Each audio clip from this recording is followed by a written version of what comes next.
So you see, all these priority areas, to demonstrate that they are priority, we have allocated an amount for implementation for each one of them. Madam Speaker, the remaining balance of 2.7 billion of the proposed development budget will be shared among the rest of the ministries and departments. The programs and projects to be funded with this balance include construction and upgrading of health facilities, as well as, again, staff houses for health personnel, extension of magistrate courts, sure you'll love that, enhancing security at Parliament, very important, isn't it? Yes.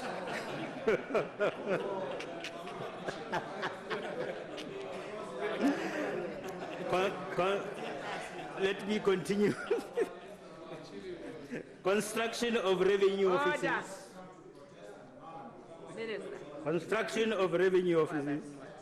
Establishment of social economic zones, special economic zones. Development of the Rada Park.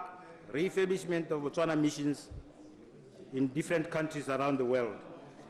And procurement of electronic voting machines, EVMs. Is also catered for here. Now, overall balance, Madam Speaker. Overall balance for the financial year 2017-18. Madam Speaker, total revenues and grants are estimated at 57.19 billion, while total expenditure, including net lending, is estimated at 59.54 billion, resulting in a projected budget deficit of 2.35 billion, or 1.43% of GDP, Honorable Hawlati, 1.43 for the financial year. This deficit is mainly due to budgetary provision for power and water, which we all want, as well as the implementation of the economic stimulus program that includes education and healthcare services. I now address planned fiscal legislation. Madam Speaker, before I conclude, in the wake of the current financial challenges that the government is experiencing, and also given volatility of the customs and excise revenues, it is critical that the government continues to exercise prudence in the management of its financial resources and also devise ways of widening its revenue base. In this regard, as I indicated earlier, my ministry will undertake a holistic simplification of both the Income Tax Act and the Value-Added Tax Act with a view to developing what we call a Tax Administration Act. This initiative, Madam Speaker, is intended to improve tax administration efficiency, resulting in optimal revenue collection. Very important. The project is envisaged to be completed in the next financial year, i.e. 2017-2018. Meanwhile, Madam Speaker, my ministry is considering proposals from the Tax Revenue Committee which include introduction of transfer pricing rules in the Income Tax Act that would curb any undesirable tax avoidance, as well as underscore the alignment of this country's tax system to the international best practice. Amending the Income Tax Act, among others, to impose a penalty for non-filers of the tax returns, irrespective of whether there is any tax to be paid or not. And amending the Value-Added Tax Act to include sale of property by a deputy sheriff as a taxable transaction. Of course, the details on this will come later as bills. In conclusion, Madam Speaker, I need to underscore the fact that these budget proposals point to a budget deficit of about 2.35%, as I have indicated, as well as the need to undertake critical priority projects for diversifying the domestic economy.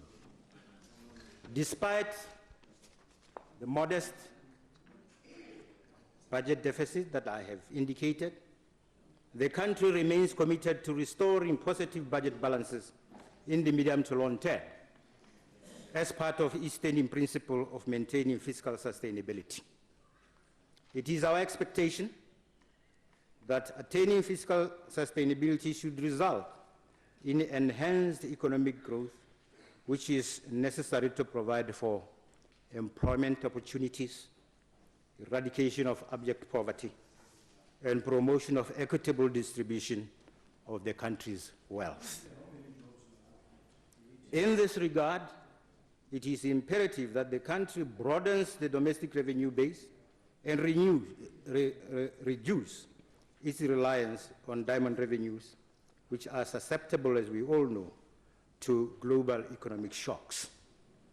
Concerted efforts will therefore continue during the 2017-18 financial year to implement policies, strategies, and programs aimed at developing diversified sources of economic growth, broadening the revenue base, and containing expenditure. Furthermore, complementary efforts to strengthen public finance management will continue to be pursued to ensure efficiency and effectiveness in public spending. All these efforts, Madam Speaker, are expected to contribute towards ensuring fiscal sustainability now, but not only now, but in the medium to long term as well. Madam Speaker, as I conclude, I wish, as I always do, to thank our development partners, both bilateral and multilateral, for their continued support of our country's development agenda through the provision of concessional loans, grants, and technical assistance. We are indeed grateful to all of you. Some of them might be represented here this afternoon.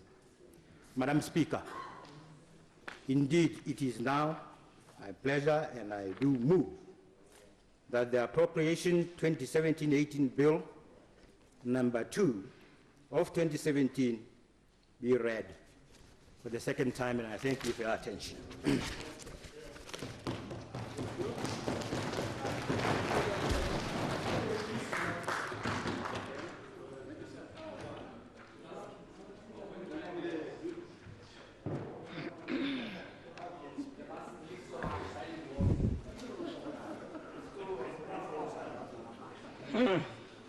Order. Order. Order. Order. Order.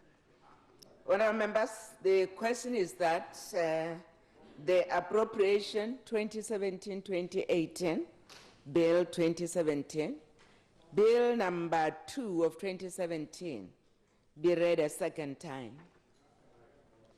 In terms of Standing Order 86.2, and I quote, after the motion for the second reading of the appropriation bill has been proposed, the debate thereon shall not commence until one clear day has elapsed, and thereafter not more than 10 days shall be allotted for the second reading of the bill, close quote. Therefore, the debate on the second reading will commence on Wednesday, 8th February 2017.